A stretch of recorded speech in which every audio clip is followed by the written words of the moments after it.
অমিত শাহ অধীনে স্বরাষ্ট্র মন্ত্রক রয়েছে, সেই স্বরাষ্ট্র মন্ত্রকের অধীনে এনসিআরবি ন্যাশনাল ক্রাইম রেকর্ড ব্যুরোর যে তথ্য 2025 সালের সেপ্টেম্বর মাসে প্রকাশিত হয়েছে, সেখানে মহিলাদের উপর সমস্ত রকম নির্যাতন বা অপরাধের ক্ষেত্রে দেশে 1 নম্বর স্থানে রয়েছে উত্তরপ্রদেশ, 2 নম্বর স্থানে রয়েছে মহারাষ্ট্র, 3 নম্বর স্থানে রয়েছে রাজস্থান।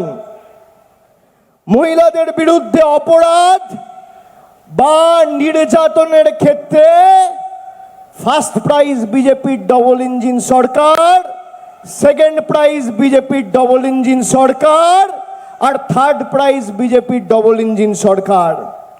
উত্তরপ্রদেশ মহিলাদের বিরুদ্ধে নির্যাতনের পরিসংখ্যান 66,381।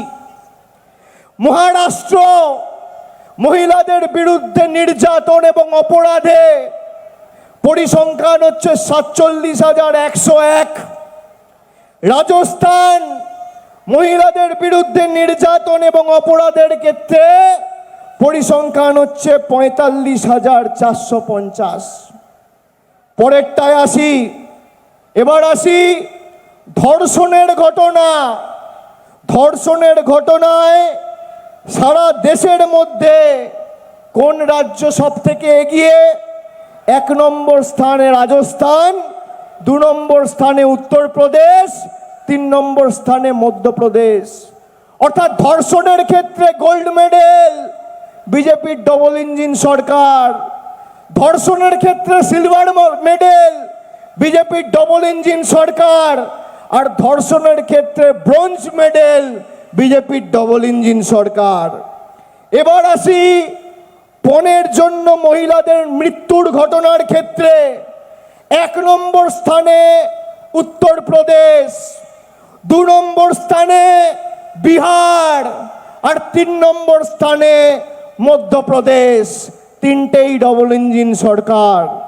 পরেরটায় আসি, দিল্লি পুলিশ যার অধীনে, যে কেন্দ্র সরকারের স্বরাষ্ট্র মন্ত্রকের অধীনে 2023 সালে শুধু দিল্লিতে মহিলাদের উপর নির্যাতনের ঘটনা ঘটেছে 13,366টি।